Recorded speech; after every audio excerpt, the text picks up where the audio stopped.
Hello and welcome to an In Conversation with Mobilise. My name is Emma Smith. I'm the project manager with Empowered Conversations, and that's a project of Age UK, Salford and Trafford. Claire, thank you so much for giving your time today to join us. Really, really appreciate it. No problem at all. Never going to live that one down. Lovely to not see everybody, but know that you're there. And we're really hopeful that you're going to find this a really interesting conversation. It is a conversation. I know that you can't actually chat, but we'd love to have those comments coming through all the time through the chat. Because we do want this to be as interactive as possible. There is a section at the end where we can look at questions and you can, ask what you like. But, if there's something going through there and you're like, oh, that just doesn't feel right, or I don't understand, again, just pop something in the chat and we can respond to it fairly immediately. So I hope that will be useful. So in terms of introductions, I'm Dawn Truscott. I work for Mobilise. I've worked there for 3 years now. Really lucky to be there, one of the business development managers. And I'm also, more importantly, I'm a full-time carer to my daughter. She has Down syndrome and autism. So a lot of the things we're very passionate about. We're mostly carers ourselves, and we're coming from lived experience. So, and my colleague Claire.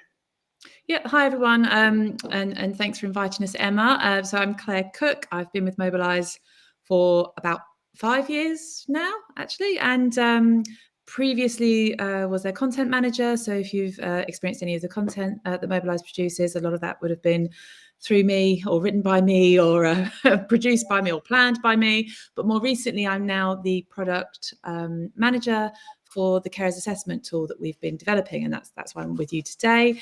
And like Dawn, also a carer. I have a 15-year-old daughter, and same. She has Down syndrome and is autistic. So lots of lived care and experience that we hope shines through with the way that we try and develop the products and content that we create here. Oh, amazing. Thank you so much. If you haven't come across Empowered before, I'll just give you a little bit of background on us. So we deliver communication courses for family caregivers of people with dementia. So we have Empowered Conversations and we also have Moving Beyond Words. We offer one-to-one dementia-focused therapeutic support for carers. This is across Greater Manchester. And we do webinars on a regular basis, and we have a couple of online groups. We have a carers voice group who meet monthly, and we also have a bereavement group. So that's who we are. So I don't think there's anything else I need to say or do. So I'm going to start the presentation up for you both, and I'm going to put myself on mute. And if you have any questions, whack them into the chat, which you found already. And then we'll either, if you want to, you can pick them up throughout the presentation, or we'll make sure there's a good chunk of time at the end to pick those questions up. All right. Brilliant. Thank you, Emma. Right, here we go. So let's go. We've already gone through who we are, so we can skip through that one. Claire, what we're going to be doing, myself and Claire are going to be doing, is really looking at how we're delivering carers assessments using AI.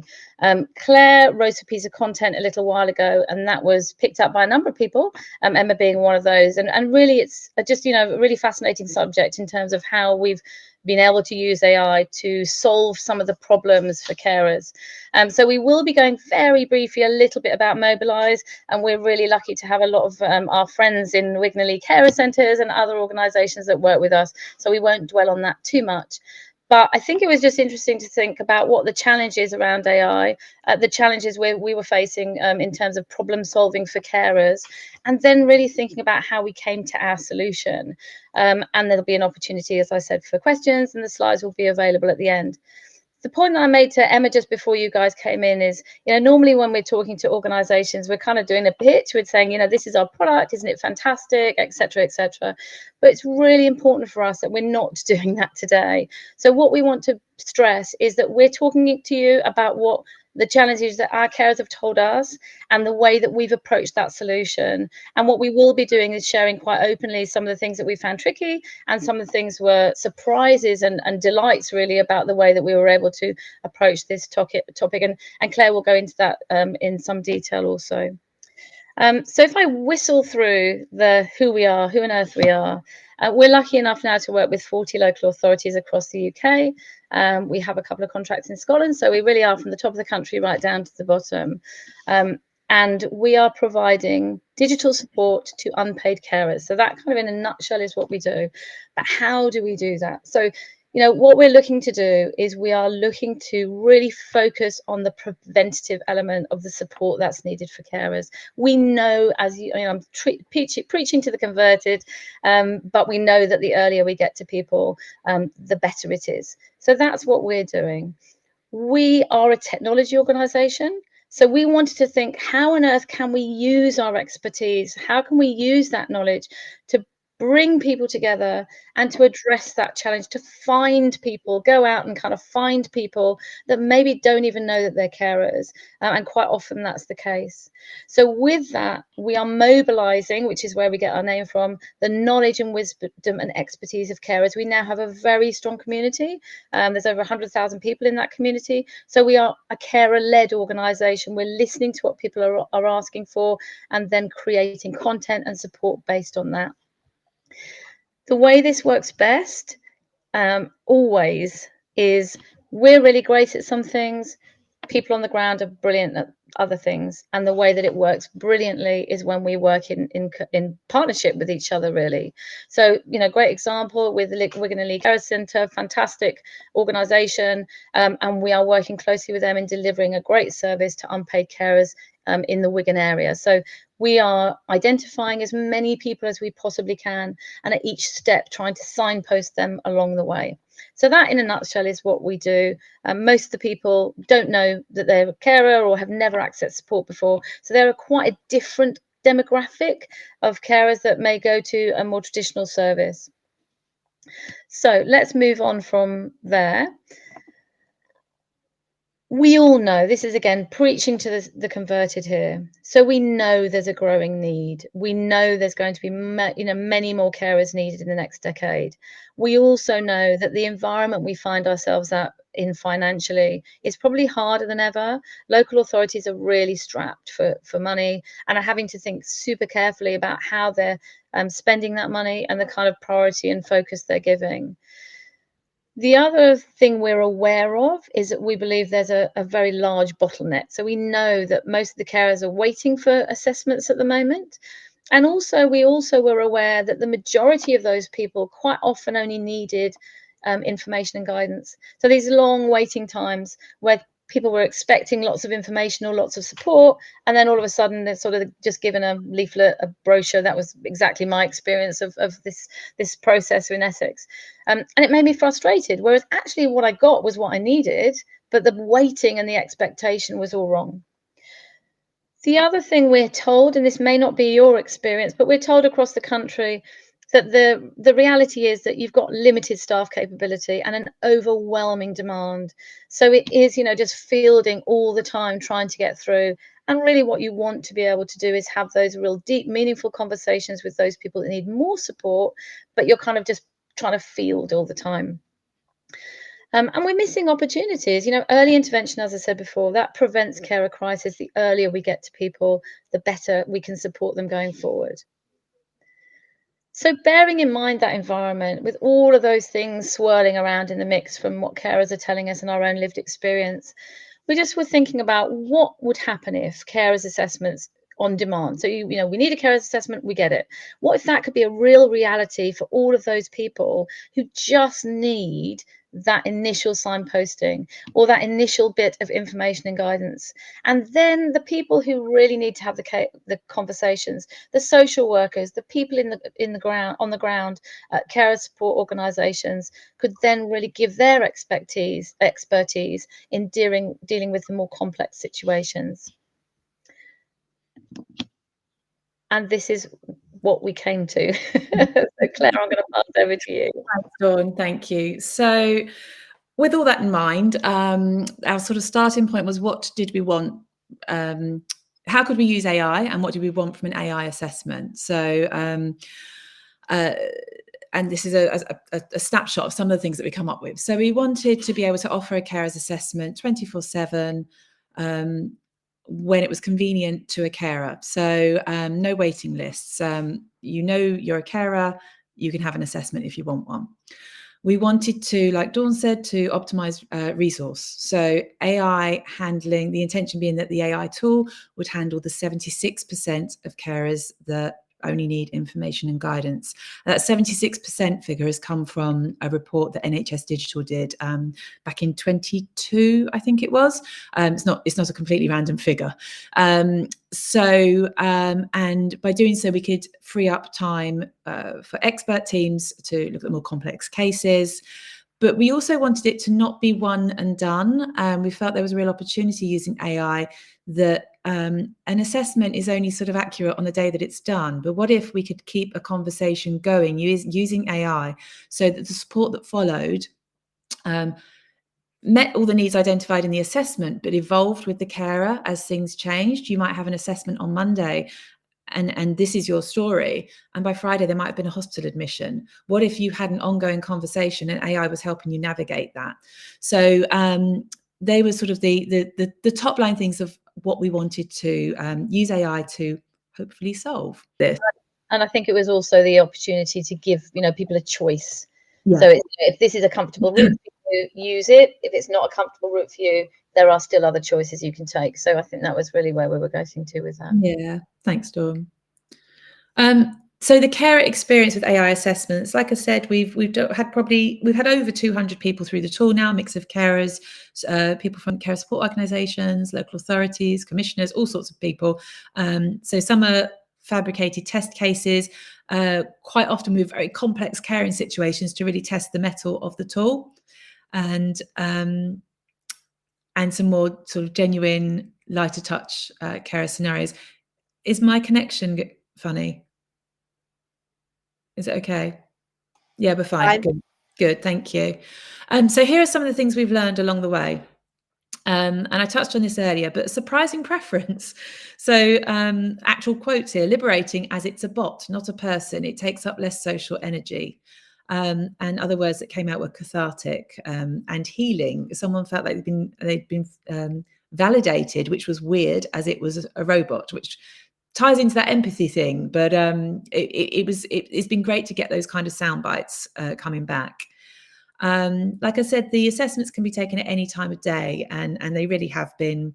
There was one lady, and to be honest, she was a parent carer to children. So in a true carers assessment perspective, this wouldn't be for her. But while we've been piloting, we've had the tool open to all carers. And she took the call at 12:30 at night. And by 1 o'clock in the morning, she'd had her call, her support conversation had started, and she'd booked a support call because she needed more enhanced support. And I just thought that was incredible, actually, that she had this moment where she had an opportunity. She had 3 children, all with complex needs or additional needs, not much sleep. And she just had this moment where she felt she was able to do something, and she could, even though it was in the middle of the night. And I thought being able to take action then was really quite a powerful thing for her. Another quote we had, what I was saying was being heard and reported back. Like I said earlier, the call summaries we've put it next. They get a lot of 5 out of 5 ratings by carers. So that's an area that the AI is really strong. And I think carers, speaking from my own experience, sometimes don't feel heard. Sometimes they have to repeat themselves a lot. So to be heard and have it reported back so accurately and so quickly is wonderful. The immediacy of the support conversations, the support plans that come, has been really well received. We do collect feedback in the support conversations. After so many messages and a reply from the carer, it triggers a question to find out how useful the information is. So we're tracking, it's early days yet, but we're tracking impact of the content that goes out. And again, it's doing a pretty good job. And when we have enough data, we'll look at the learnings and we'll improve it again. But we're getting some 5 out of 5s, 4 out of 5s. And so we're really happy with that. And as I say, it will get better. More data will allow us to make, more changes. There's still some resistance to AI, and there always will be. Like we say, it's not the only option. I think some of those barriers will come down over the next 12 months. But yes, of course, it will still not be for everyone, and that's absolutely fine. And I think going forward, just from some of the cases that I've observed, I would like to look at how well it works for carers who are supporting, who are mental health carers or carers for people with addiction. I feel like there's some more work we could do in that space to make it even better.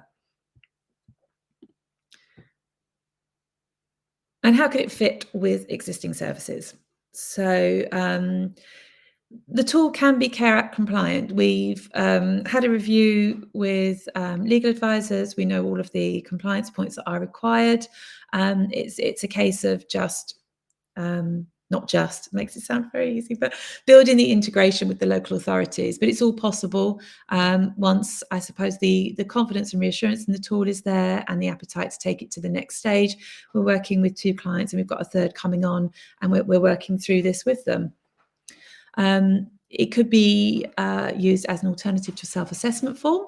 So that might be an easier way in terms of, you can use a form or you can take the call. That's fine. And it fits into that process quite well, pretty well, I would say.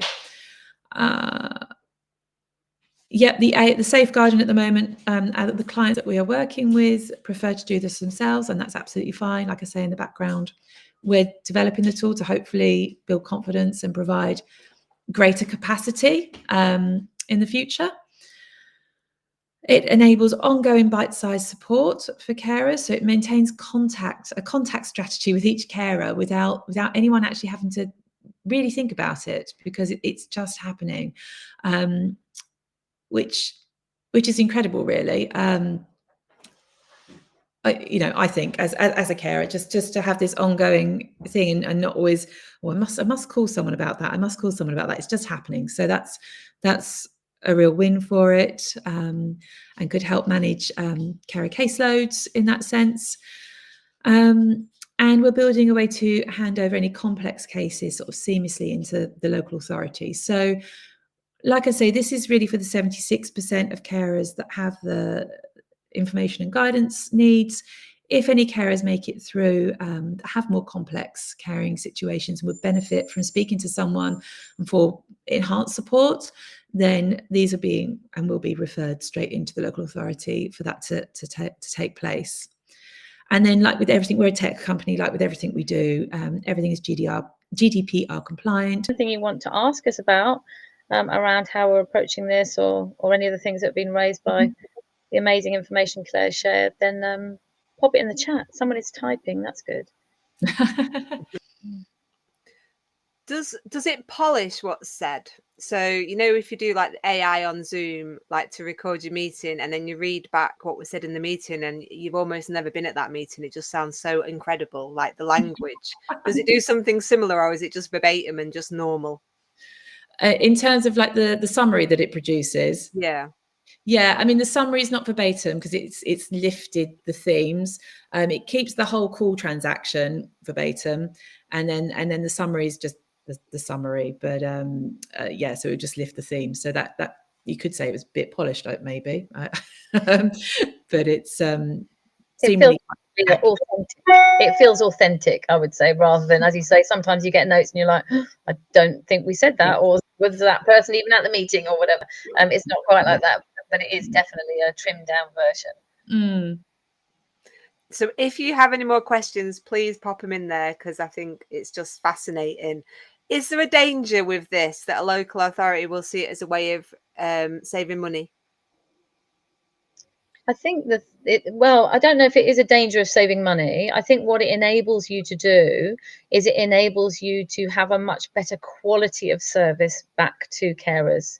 And I think this goes back to that point that we made at the very beginning, which is, what we want to do is be able to use this to supplement the work that's happening, to make it better, to provide best in class for carers, because we know that that's not happening at the moment.